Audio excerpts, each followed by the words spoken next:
Greetings guys, gals, and non-binary pals, and welcome back to another video. Today I want to talk about something that you have most definitely already heard about, and that is the epidemic of the performative male.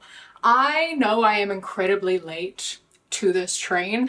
I wrote down like 3 months ago in my notes being like, make a video about the performative male, and then I just like kept not doing it. And since I wrote that down, there have been many other fantastic creators who have made videos about this already, and I am very aware of that. You have already heard so much about this, but you know, I needed to add my 2 cents. I wanted to put my thoughts and opinions out there, so I hope you don't mind an extra voice coming in and contributing to this conversation that has been happening for a while now. Yeah, so I hope my rambling about this topic is good entertainment and company while you eat your dinner or clean your room after putting it off for the past 2 weeks. And if it is, and you do enjoy this video, please do not forget to leave a like and hit subscribe. I am trying to hit 500k by the end of the year, and right now I am not on track for that. So I really would love to hit that goal by the end of the year, and it really does help out and I appreciate it immensely. I am here a couple times a week, so if you enjoy my rambling and want to see my face again, then you know where to find me. On the off chance that you haven't heard about this massive trend and you are in the dark about the performative male, congratulations for not being chronically online.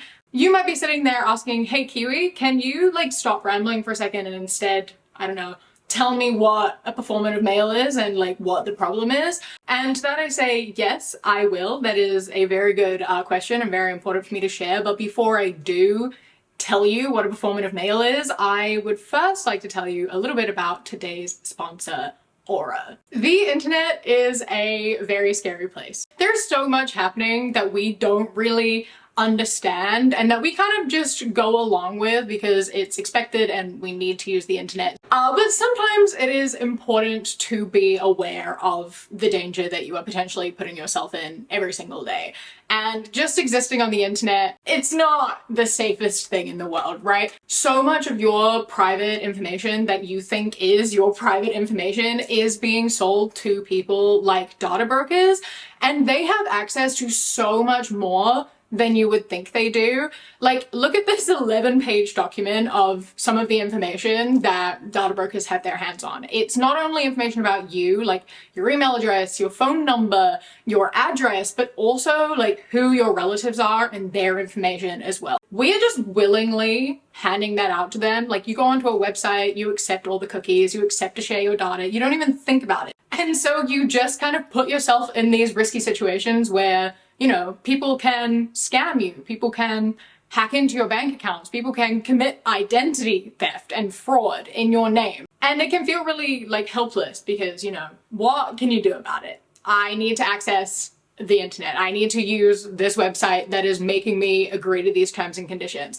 And that is where Aura comes in and is your best friend. With Aura, with just one click, it will opt you out of all of the places that are selling and storing your data. It also blocks multiple scam phishing websites and has a military grade VPN service. So it is basically just shielding you from so many people and companies who are looking to take advantage of you. And if you would like to try Aura for yourself, then you can use my code aura.com/kiwi or the link in the description, and you will get 14 days free. That is enough time for it to see where all of your information is being stored and sold, and, you know, help you make those steps to being safer online. So thank you so much, Aura, for sponsoring today's video. And now let's get into it. I shall explain to you what a performative male is. So in short, a performative male has been likened to a male version of a pick-me girl. It is a man who is acting in a specific way to get female validation, as opposed to, you know, a woman acting a specific way to get male validation. And although on a surface level, I understand the comparison being drawn, and I get that that is the same in that sort of way. It obviously goes much deeper than that, and it is actually quite different just because of our roles in society. A pick-me girl is a sheep in wolf's clothing, right? It is a woman who's ultimately a victim of the patriarchy, and although she is contributing to harm and in upholding those patriarchal values and like pulling other women down, it is also harming herself, and it comes from a place of internalized misogyny and is a result of being a victim of the culture in which we live. Whereas a performative male is a wolf in sheep's clothing. It is someone who is performing in a way to get female validation with more malicious intent. You know, it's a way to prey on women. It is using their position of power over women in order to gain what they want. They exist to, you know, make women feel safe and comfortable and be vulnerable with them, which then makes it easier for them to take advantage of those women. And I would liken them more to a nice guy or a white knight than a pick-me girl, because they do exist in different spheres because of where we exist in the patriarchy, right? And so the next question is, and the thing the internet has jumped on and the trend of this that exploded is, how does one identify a performative male? This has been narrowed down into a few very universal traits that like really symbolize and identify a classic performative male. The number one thing being reading in public, specifically reading like feminist literature or books that are popular among women.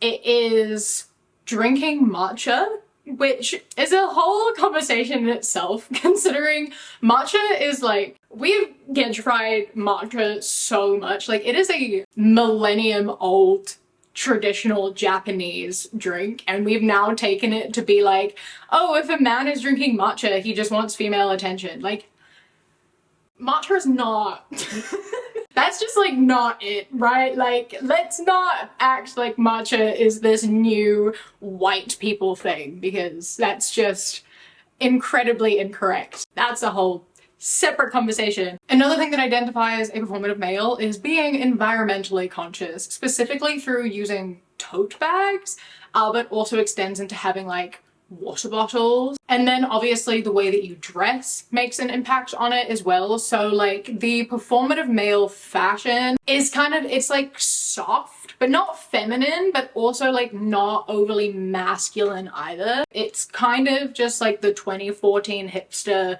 in 2025 is the best way I can kind of describe it. It's like, you know, like an oversized band tee with like wide leg jeans. You know, sometimes it's got the little like beanie, it's got the like wide glasses. It's like soft masculine, I guess, is like the best way to describe it, because it's also like quite neutral colors type of thing, right? Like coffee shop hipster but 2025 energy. And then for some reason, one I don't particularly understand is using wired earphones. I don't get this one at all. Like, I don't understand what wired earphones has to do with literally anything. I guess that does very much have like a, I'm not like the other blank. Like, that is the energy that that has. And with those wired earphones, it is listening to music by queer women. Like, Clairo specifically is the example that comes up a lot. It's like alt music, but like kind of popular alt music that's like softer by a woman for a woman kind of music. And that is, you know, the central core of this new like stereotype of what a performative male is. And I am not entirely sure what sparked this trend. I don't know the original post of it or like what made it blow up into such a massive thing. But at this point, like, there are so many TikToks like this. Obviously, like, many of these trends exist primarily on TikTok. There are so many of them. It is people filming just random people existing as, you know, we do in this current age. Just like men reading books, being like, I found a performative male in the wild.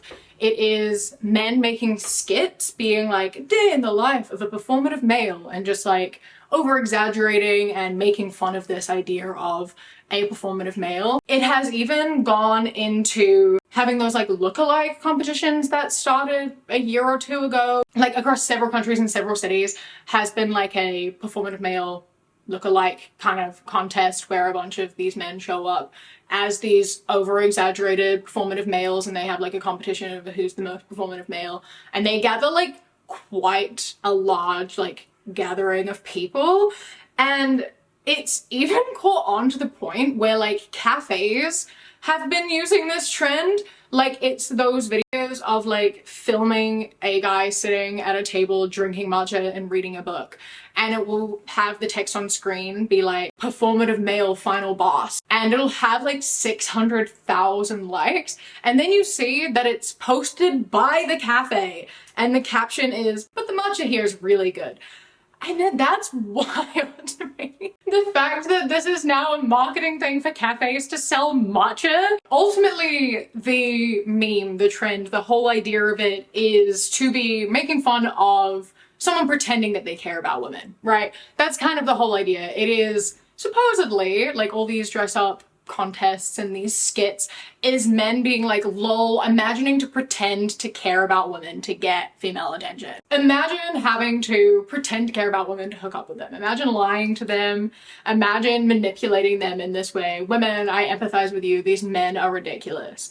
And this can mean a few different things depending on who it is coming from and how it is being portrayed, but we will get into that shortly.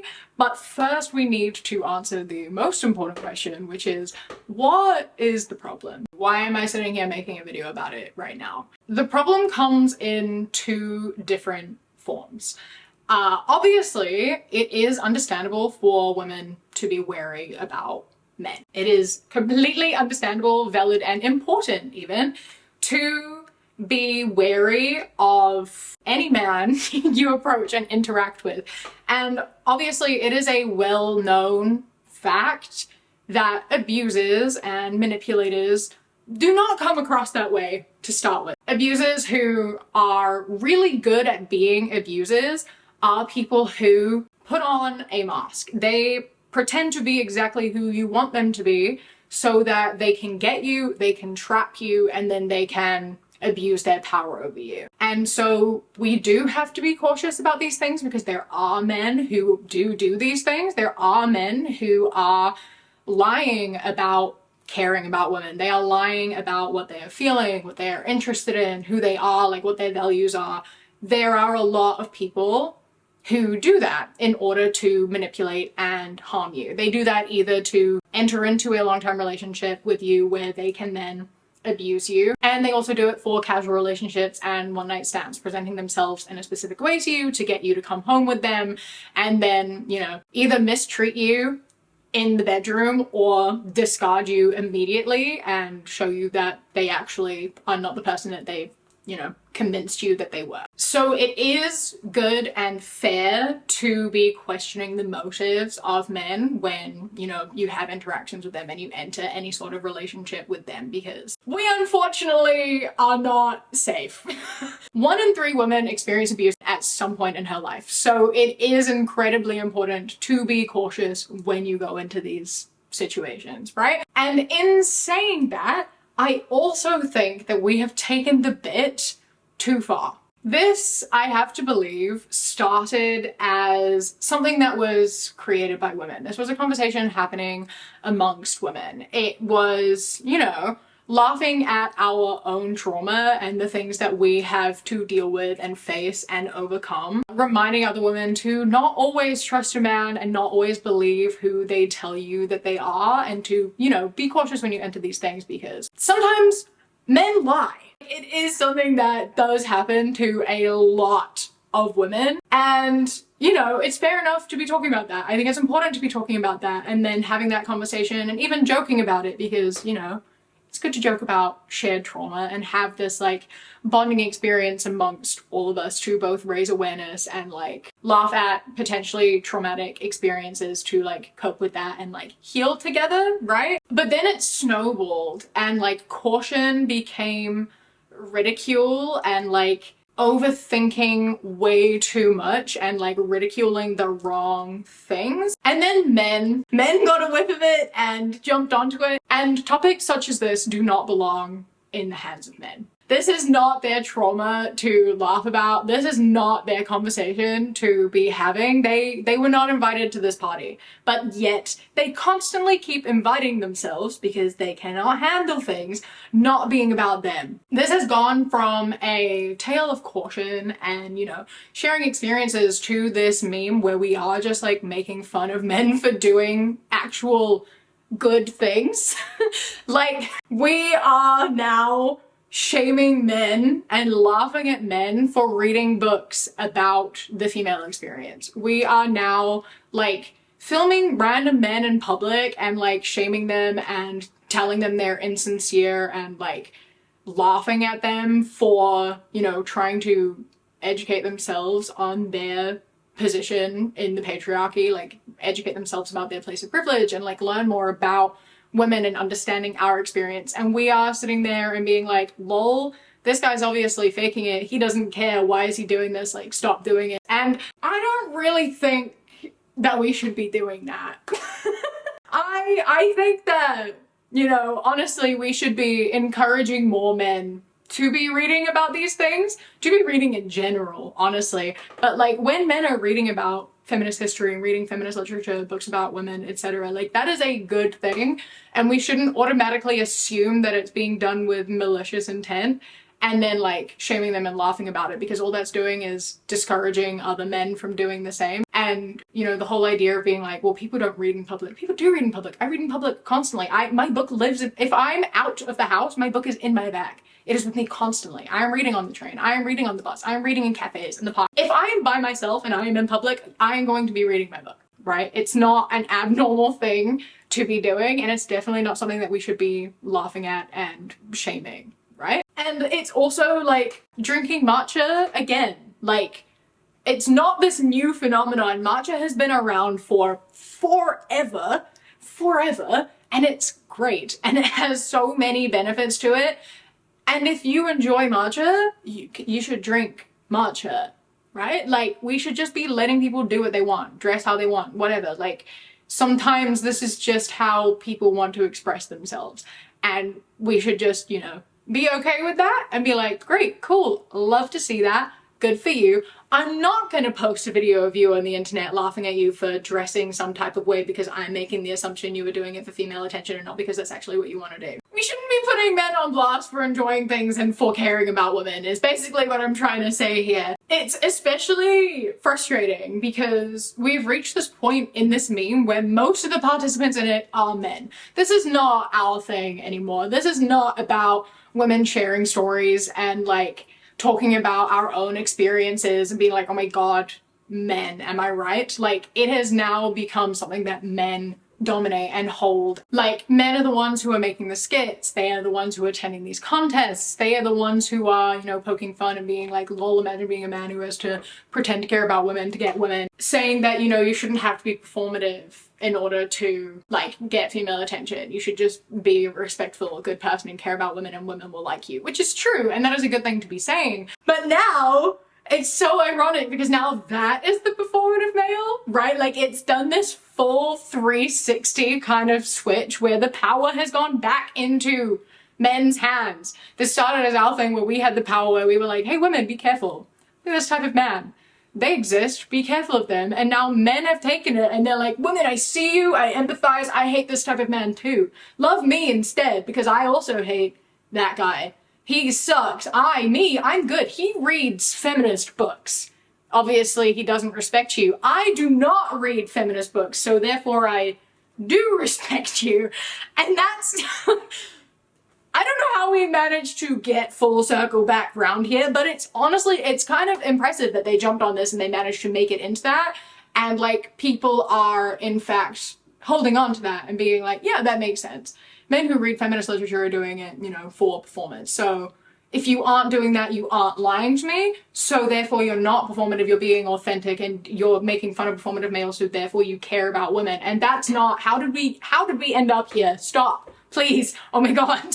Like, honestly, this maybe didn't even start as a cautionary tale. This honestly possibly started as men trying to flip the script on us and turn this 360, because obviously we've spent a lot of time talking about how we do like, you know, when men are more feminine, when they are softer. We like when men are educating themselves and self-aware and respect us. And so it's very easy for them to then come into that and manipulate that narrative and turn it against us, which is exactly what has happened. And it's so fascinating and so frustrating to see that, like, we have now been taught to fear men that actually care about us, and are instead now joining in with the men that are making fun of the feminist men, or like making fun of the men who are actively trying to support women and like do good things. And it's been working. And like, the internet is phenomenal because what? How did this happen? How did it happen so quickly? Why is this where we are right now? Another question that this brings up that is really important to talk about is performance. Like, what is performance in general?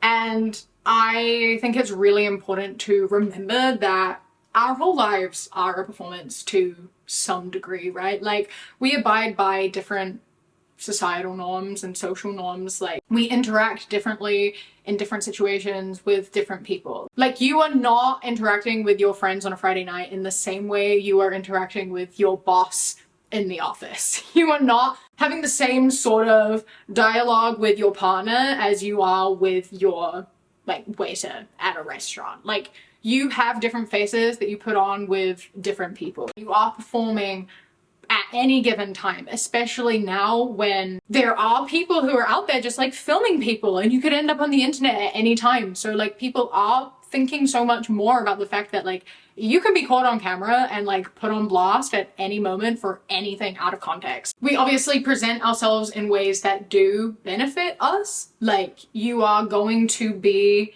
you know, putting your best foot forward and doing what you can in specific situations in order to navigate the world in an easier way and get to where you want easier. But you can do that whilst also still being authentic. Like, you are performing, but you are also being genuine. And I feel like that's where the heart of this issue is, right? Like, an example for myself personally is that obviously my job is I sit down in front of a camera and I talk to you all and I share with you. And this is obviously a performance. I'm quite literally performing for you, but I'm still like very much myself, right? Like, I truly believe in everything that I'm saying and I'm doing and I'm sharing. I just am like not showing every single part of myself, and I'm putting, you know, my best foot forwards, and I am selective in what I share and how I share it, how I present myself, how I speak. Like, my accent changes slightly when I'm on camera. I've built a persona and it's based on who I am as a person, and my heart is the same and my intentions are the same. But obviously the way I talk to you is very different to like when I leave this room and go like watch a movie with my partner, right? Like, it's different, but my heart is true. Yeah. And I feel like a really good example of performing in order to get something, but like not really actually like having the heart in that is this guy. You can't be mad at the performative male, because we're doing exactly what you said do. I'm dressing for the female gaze. I'm reading female feminist literature. I'm talking about my emotions. I'm in therapy. I'm drinking the matchas, okay? I'm natural wine. What else? Just tell me what else. Because to say it's inauthentic is 100% true. I wouldn't be doing none of this if I didn't want a woman. So just, I'm reading my lines. I'm learning the script. I will do it. I would rather be with you than be myself. You think I just bought a box spring because I wanted a box spring? I'd be sleeping on the ground. The plants are mine. Those are for me. I like my plants. But the fact that I have so many of them is really just trying to demonstrate that I know how to take care of something. Like, give us the credit for doing the performance and then we'll be good. We can even perform better. So, I just discovered that my audio was not recording, so I apologize for that. I have my screen with my audio recording up so I can track that it's recording, and all the wavelengths are there. It is recording the audio. It looked like it was recording the audio. And then it just stopped suddenly, and I was like, oh, I should go see when it stopped in case I missed it. And then it turns out that for 40 minutes it has been recording and showing me that it's recording my voice by showing me sound waves, but actually not doing anything. And I tried so many different ways to fix it and none of it worked. So I apologize for the first half of this video having camera audio. Anyway, now to remember where I was and carry on with hopefully better working audio now. I was talking about this man. Okay, he made a follow-up TikTok about this because, people were still saying that it was a problem, and he wanted to clarify it, so he thought that this would make it better, and that's this. My previous post about performing certain activities to be a better relationship candidate has gotten some people in a stir. I'd like to make a distinction between fundamentally changing who you are and doing things that improve the version of yourself that you present to the world. Dressing a little bit differently, that's not fundamentally changing who you are. Going to therapy is not fundamentally changing who you are. These are things that are improving the person that you are. I'm not telling you to pick up fake hobbies or stop doing the hobbies that you love. I'm saying put your best foot forward. And there's a lot of feedback on the internet about what works in that way. And if women are literally giving you the game, flowers, candy, open doors, just do that stuff, because it's not that big of a deal to create some very simple gestures that are going to improve all your social interactions. It's frustrating because I agree, and also I'm not with him. You know what I mean? I think that he's in this video particularly making some good points in the sense of, if you are learning and you are actively, trying to be better, then that is good, right? We aren't asking for much. Getting flowers, opening the door, whatever, all of that sort of very broad, general, gentleman stuff. Yeah, that is very easy, simple gestures that aren't changing who you are. It's not even pretending to be someone. It's just doing nice things, and it is performing because you're doing nice things. However, with that being said, the motivation on even these small things is wrong, right? It's I am doing this nice thing for you because I want something out of you, not I am doing this nice thing for you because you deserve the nice thing. I'm buying you flowers because I want to sleep with you, not I'm buying you flowers because you deserve flowers, right? The intention is wrong. And this from the first TikTok and being I'm doing this to get a woman. I wouldn't do this if I couldn't get a woman, have a woman. We don't word things that way. As soon as you phrase something like that, as soon as you phrase getting a partner, entering a relationship as have a woman, get a woman, I feel objectified, right? Maybe I sound like the friend that's too woke, but I already made a whole video about that, so, But the language there speaks volumes about the intention. And it also circles back around to that thing of if you are trying to be better and making steps to better yourself, that is great. Putting your best foot forwards and working to better yourself, that is a good thing. If you are reading, feminist literature because you genuinely want to be a better man, you want to understand your place in society and understand your privilege and how women are affected every single day and how you can better yourself and use that privilege to help women, that's great. That's perfect, right? That is what we should be doing and what we should be encouraging. Absolutely. However, then going and saying I wouldn't be doing that if it wouldn't get me a woman. So none of it means anything. You only care about women in order to sleep with women. You care about women to get something out of us, right? You don't genuinely care about women. You don't care about the patriarchy and your place in it. It's not about respecting women. It's not about the fact women deserve respect and deserve love and to be understood and to like have that connection. It's not about that. It is a performance to get something and not on an actual level where you genuinely care. This is a problem in the sense of what happens then when this works, right? And you do get into a relationship with a woman who has connected with you over these things. Does the performance stop? Now you have a woman. Do you stop engaging in this literature? Do you stop dressing in this way? Do you stop doing these things that you have been doing in order to like enter this relationship? Calling it a game, right? Like, this is not a game to us. This is our lives, right? Like, we are selective about who we interact with and enter relationships with because we are vulnerable and we are very easily taken advantage of and manipulated a lot. And like, that is effectively what you are admitting to doing.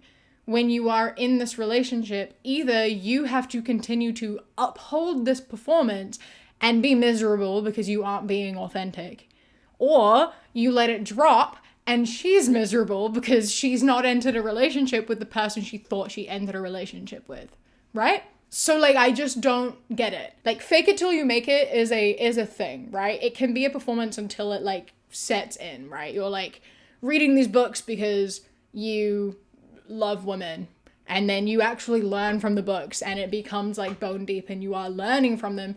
Sure, that's not performance then. That is actually doing it. Like, if you are actually actively not only like consuming this literature, these books, these like movies, podcasts, whatever, about these issues, like if you are actually reading that and consuming it and engaging with it, then it's not performative. It is, you are actually doing it. I still think doing it specifically for like the attention of women is not, that's not where your heart should be. You should be wanting to do it because you want to learn and because you care. But you know, if you are actually doing it, you are actually doing it, and it's not a performance. Performatism exists on a spectrum, and it is alive and thriving right now, especially online. And it is important to remember that if you are actually doing it, it is not actually performative. Like, if you are doing it, it's the thing you are doing. But when it comes to like reading, it's so much more than just reading. It's actually engaging. It is obviously not our job as women to educate men. We should not have to put in all of our time and effort into like explaining to men how we exist and our experiences and what they can do to better themselves and, you know, society in general, and make life a little bit easier and better for women. And I think that it's great that like these men are going out of their way to educate themselves and learn about that and take that into their own hands and not put that burden upon women to teach them. They are not taking us for granted and expecting us to use our time to educate them on such matters, right? And I think in these instances, the best ways to filter out the men that are performative versus the men who genuinely are interested in this and like actually want to be better is to engage with them, is to have conversations. Having conversations about the media you consume helps to deepen your understanding of the media, because it means you have to like actually think about it and put it into words. So it helps you to engage in it actively and like actually process what you have like consumed. It is really good to engage in those conversations. Like, if you are a woman having a conversation with a man who you've noticed has been reading these books, and you have a conversation about, you know, what that is about and like what the takeaway was, you can learn from each other, right? You can sort of develop a better understanding of like how he has perceived it, and he can understand better, obviously, of like your lived experience and how you relate to it. And I think that that's a just really good way to like form connection and have just a deeper understanding in general of not only the text but also the world around you. And it can be a really interesting conversation to have. And if he is able to actually hold a conversation that isn't just so surface level, it means that he has actively been actually like consuming and digesting that information instead of just, you know, pretending and like reading it on such a surface level. I think if he is giving a surface level sort of response to it, or like not engaging at all or not showing any sort of understanding, then, you know, the next step is to recommend things that are more entry level and that may be more to his understanding and like allow him to start from like an easier place and then work towards this more intense, in-depth stuff, because obviously they don't relate to it firsthand because they're a man and they're never going to relate to that firsthand. And then it takes the burden of educating them off of your shoulders as well, right? Like, have a conversation, but like, it's not your job to educate them. Yeah, it's my job, but only when I'm in front of the camera, not when I'm like face to face with them. Then it's their own job and I can just tell them, hey, go watch my video because I got paid for that. You're not paying me to educate you right now, right? Like, and if he like actually cares about it after you've like recommended him these things, he will go read them and like engage with that, and you can have conversations about it, right? And I feel like that's a good way to like sort of weed them out and know the authentic men who actually care versus the ones who are doing it as a performance. Engage in conversation, basically, right? Recently, there has been a really large number of people of all genders accusing so many men of being performative with absolutely no evidence to back that claim, other than the fact that they align with these stereotypes that we have applied to this genre of man. For example, the amount of people who point their fingers at Curtis Connor, right? Like, he has made a video defending himself about this already, but obviously he fits the archetype very well because he has spent years using his platform to talk about this sort of stuff on like a very surface level. But he has made his, you know, like political and moral beliefs very well known. And he also obviously fits with the vibe and the aesthetic of the performative male. So a lot of people have been accusing him of being performative, saying they don't trust him. And it's so frustrating because he is one of a few like cis het white men who have like used their platform to like actively show that he cares, right? Like, he is very honest when it comes to not knowing something. He is willing to be educated about a topic. He will apologize if he is wrong. He like will make statements of being like, I can only comment so much on this because I myself am a man. And again, his reach is like millions strong. Yeah. And so I think it's really important, and this is where the spectrum of performatism kind of comes into play, and like what is performative versus what isn't, is the fact that even if it came out that it was all for show, it was all fake, and he doesn't actually give a fuck about women, because his audience is so big and he has been doing this for such a long time, there's already been such a positive impact of that, right? Through like casually demonstrating to women that there are men that respect them and care about them and that they shouldn't accept anything less than that. And it has also shown men that sort of casual acceptance and like that casual acknowledgement of a place of privilege, and that like it is good to be aware of that, and you can be successful without dragging women down, and you can be self-aware, and that is like a good thing, right? It's like a casual sort of acknowledgement of community and equality and like accepting and acknowledging when you're wrong. And I think that's a really important thing to be displaying to an audience. Because he has been doing that for such a long time, it means that the audience he has created also would not tolerate it if it did come out that it was fake, right? Like, the audience he has built are people who share that belief system and like love him for that reason. So if it came out he'd been faking it for all these years, he would lose his career. Performatism has so many different layers to it. It's the same as like rainbow washing, right? During Pride Month or whatever. Like, the companies don't give a shit about queer people, but the fact that there is so many companies doing pride stuff, it means something.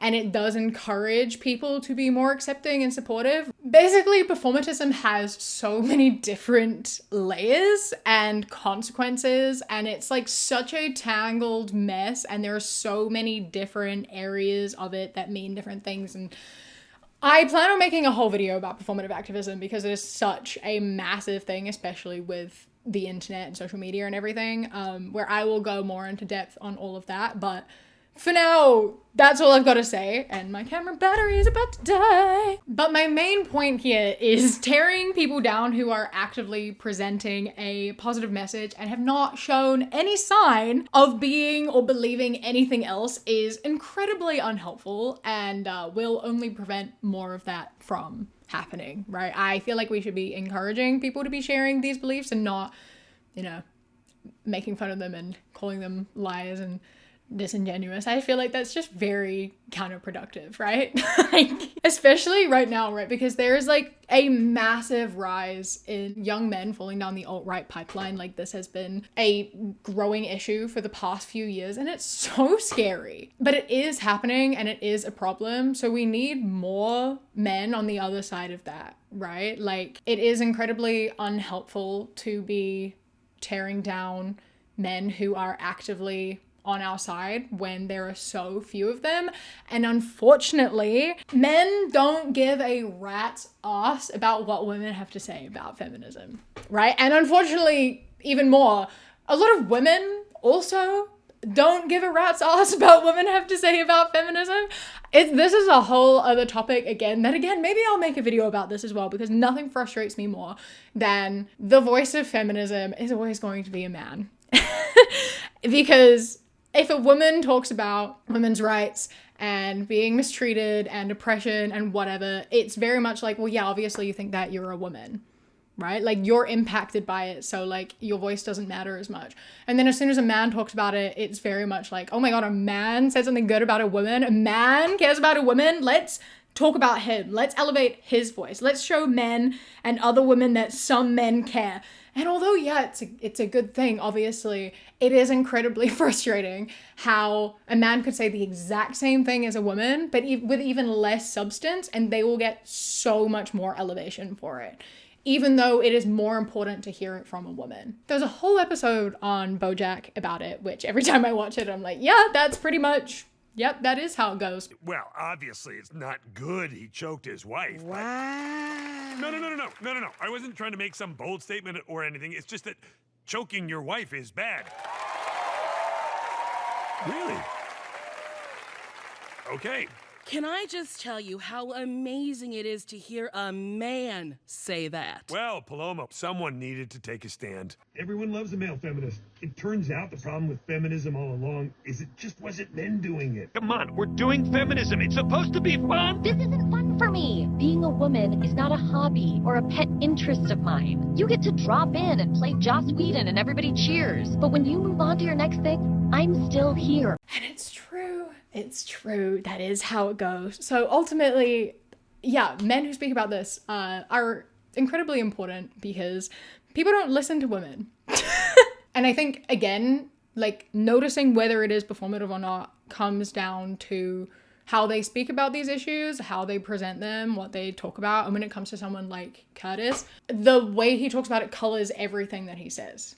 Right? It's not just a statement he said one time or something he occasionally says to be remember that I love women. It literally colors the way that he interacts with the content that he is reacting to, his audience, all of that. You can tell that it's there and that it's genuine because it is in everything. Another example I have seen of this, of people pointing fingers at the wrong men and being incredibly unhelpful, because there are a lot of actual men we should be talking about and focusing on, but someone else people have started pointing fingers at recently for this issue is a TikToker named Jamal Buckmar, who is a Black UK creator whom I recently found, and I love his videos. I think he's great, but his content predominantly is he sits down and he just chats about politics and human rights issues and his experience as both an oppressor as a man and an oppressed person as a person of color, and is also incredibly self-aware. He is constantly acknowledging the holes in his knowledge and how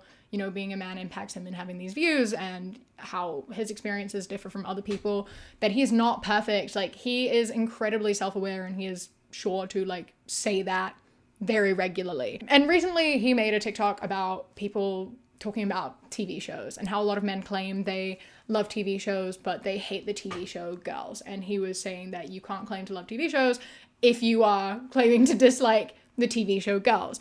And listing a bunch of reasons as to why this is true, in the way that not everyone has to enjoy that TV show, but if you like TV shows that fit that trope perfectly, where the characters are men instead of women, then you don't dislike the TV show, you dislike women. And if you are cutting off like so much media just because it has women in it or people of color in it or whatever, then you do not actually enjoy stories and TV and things like that. The story is secondary to you, and you just enjoy fluffing your male ego. If you're a man and you like TV, but you've never watched the show Girls, I've got news for you, man. I don't think you like TV. I maintain to this day that that show is one of the greatest pieces of writing in TV history. Here's the thing. I think the critique that most people will level about Girls isn't the writing, it's that they don't like the 4 girls in the show. And honestly, I think that's more than understandable. I think a lot of people who watched that show didn't really like those characters either, but that's not really the point.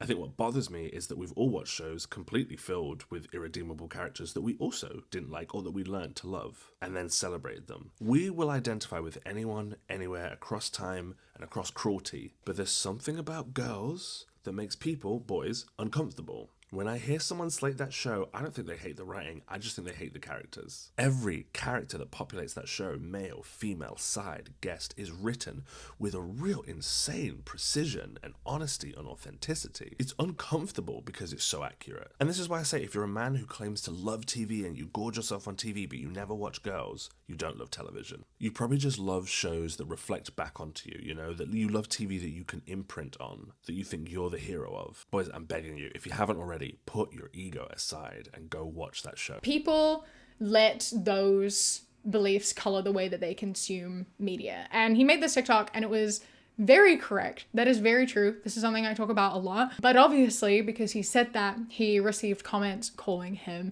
a performative male. I'm not sure there's anything more flaccid or more limp than the spirit of a man who just can't admit he's a misogynist. So this comment here, calling me a performative, there are others calling me a panderer, is in reference to something I just said on a previous video where I said, if you claim to love TV, if you're someone who gorges himself on TV, if you say you're like whatever a cinephile is for a TV person, but you never bothered to watch the TV show Girls, or you just hate it outright, then I don't really believe you're into TV. They're taking it as some feminist take. It's not. I'm just a snob, people. This isn't about pandering. There's just pattern recognition. That's all I do. The fact that this post is going semi-viral, I think it's already at like 50,000 views, blows my mind. This is a genial take. It's not even that hot. It's just saying this show's great, and if you just excluded it outright because you hate the women, maybe you should look at yourself. This is just an observation about taste. This is just an observation about the fact that a lot of men can't handle women existing without serving them, or serving their, like, narrative. He has given absolutely no indication to being performative, ever. You're basing this off of nothing. If you see someone who just says they care about women and you're like, fucking liar,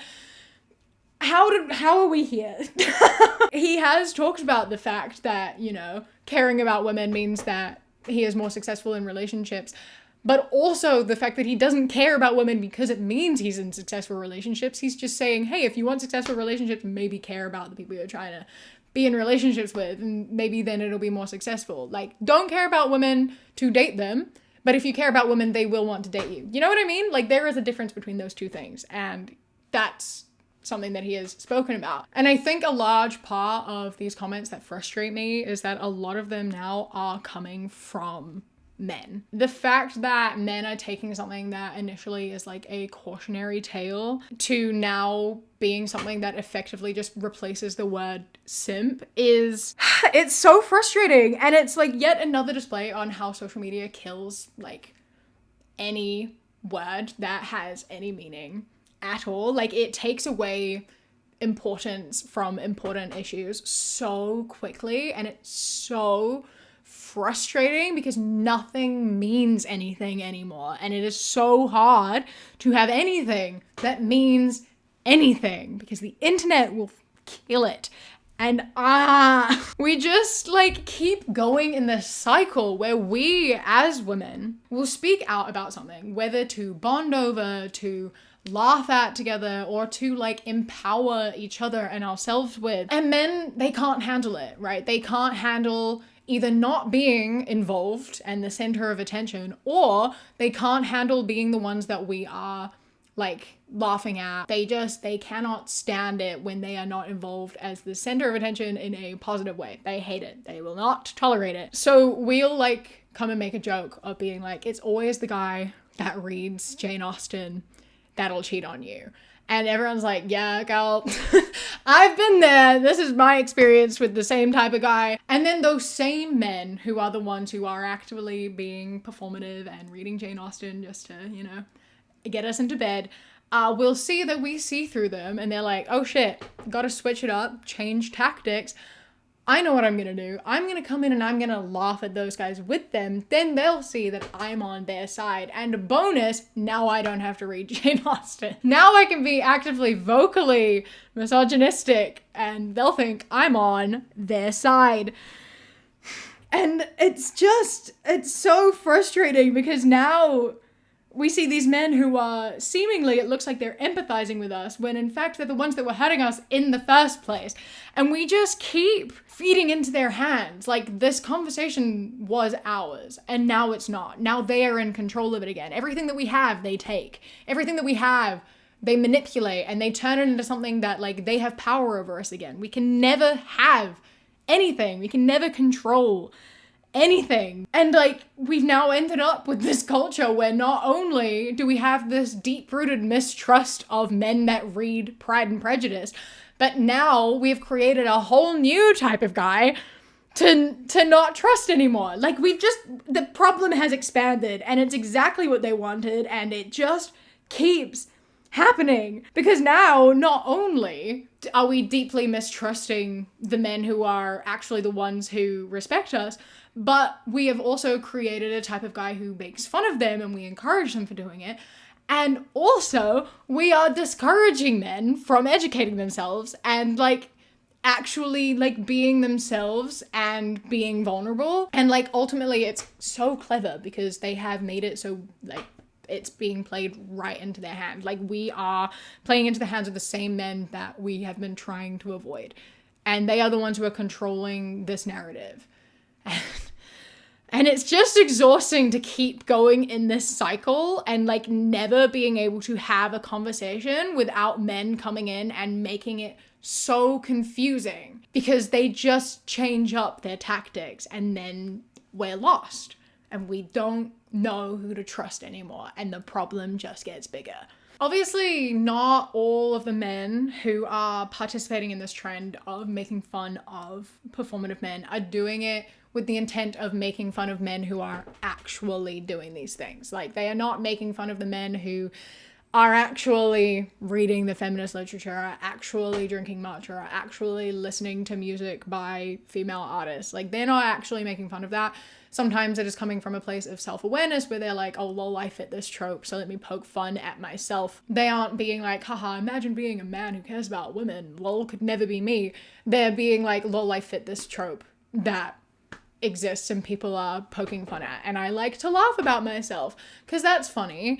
And they like believe that they are good things. They are just laughing at the fact they fit a stereotype, such as myself, right? I laugh at myself for fitting stereotypes all the time. My name on Twitter for the past forever has been queeriotype because I fit every queer stereotype ever. And that's very funny to me. And so like they are participating in the way that women are, right? Or they're trying to, in which is an attempt to show that they are an ally and they like agree that it must be frustrating for women to not be able to tell a good guy from a bad guy. Like, it's hard for them to know who is like lying to their faces, and they empathize with that. So they are like showing that like they can poke fun at themselves and this is actually who they are, and like they understand. Like, that's kind of the intention. Although again, not all of them are coming from that angle. Some of them are genuinely coming in to make fun of men who actually do those things and care about those things, right? It's a very large spectrum of people who got involved, and that's kind of the issue. So like these men who are actual allies who are participating in it are like doing it in the same way, or think they're doing it in the same way as like a queer person dressing up as a cowboy from like the Deep South, right? It's like dressing up as someone you think is problematic because, you know, it's fun to make fun of people who are problematic and causing harm.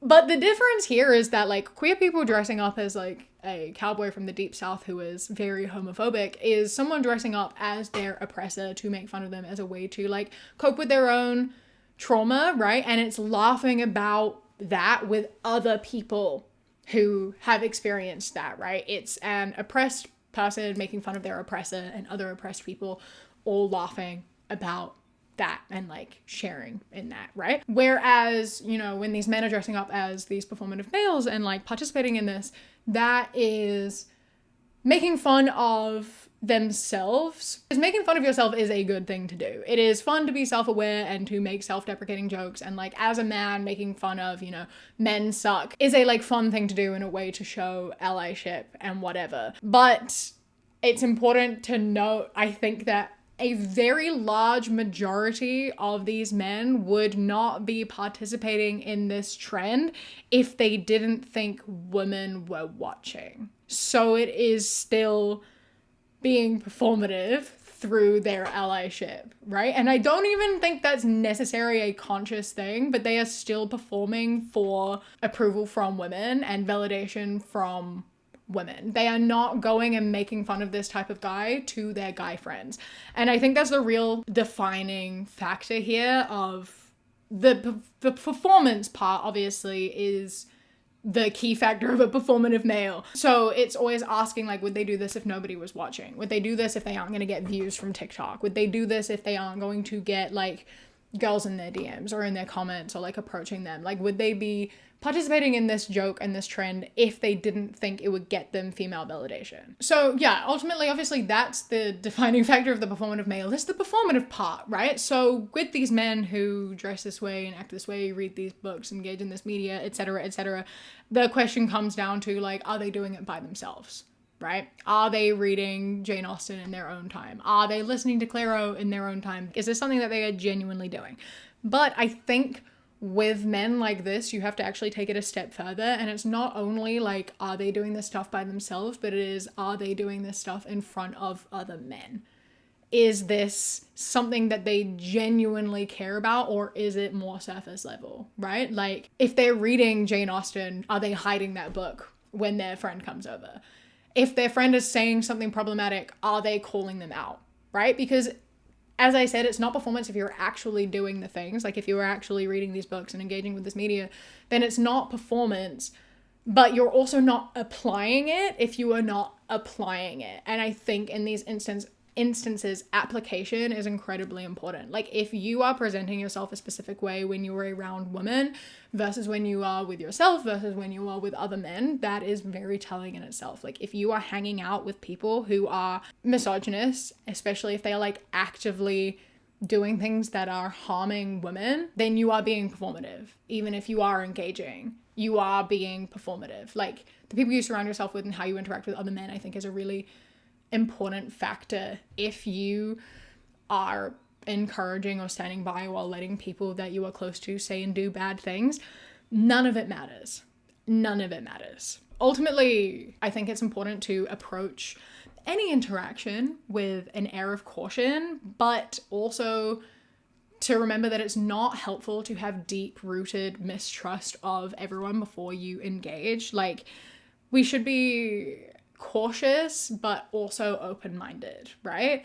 And we should be encouraging self-expression and education and conversation and engaging with things and like community and other people, and knowing that someone will love you for who you are, right? Like, don't dress a specific way or act a certain way just to get approval from someone. Like, better yourself because you want to be a better person, better yourself because you want to put like more good energy out there and like help make the world a better place, but don't better yourself with the sole purpose of wanting to like get something from someone, right? Because then you're not really bettering yourself.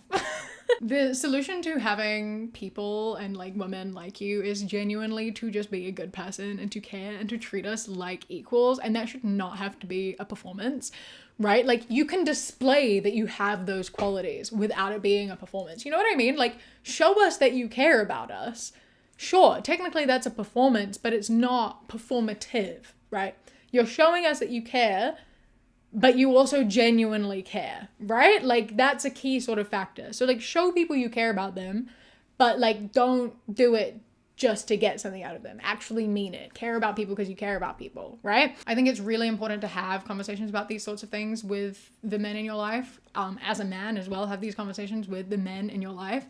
It's so important to just be educated and know your place in the social hierarchy and sort of be aware of your privilege and how it affects the way you move through life and also how it affects the way other people move through life. Please do inform yourself, educate yourself, like give resources to people so they can do the same. Don't do these things because you want to sleep with women or like get with people or manipulate people. Just be a good person, have conversations, listen, engage, and you'll go far. That's really the most important part of this. Be self-aware, question your own actions and your place in the system, and yeah, be yourself. As long as you aren't, you know, hurting people, and be like the best version of yourself and like mean it. That's really what I have to say on this. I've been here for like 2 hours, which was completely not intentional. I got incredibly carried away. But I hope that my rambling was able to make any sort of sense and you kind of got what I was coming at with all of this. It's been building for a few months since I wrote down that I wanted to make this video. So, you know, here we are. You're welcome. If you enjoyed, please do not forget to hit subscribe. I would love to see you again. A huge thank you to my Kiwi Cat patrons. Polar Bee, Sienna, Alicia, Marielle, Bree, Bay the Trucker, Chastity, Beckett, Prismatic Petey, Sushi Kawaii, Phil the Duck, Jessie, River, Queen Glimmer, Ella, Mr. Noodle, Radsack, Knitting Menace, Chris, Ellie, Alexis, and Bobby. I love and appreciate you so much. Thank you so much for joining. I hope you enjoy the rest of your day. Stay safe. Keep fighting. I love you. Mwah. When you close your eyes, you replace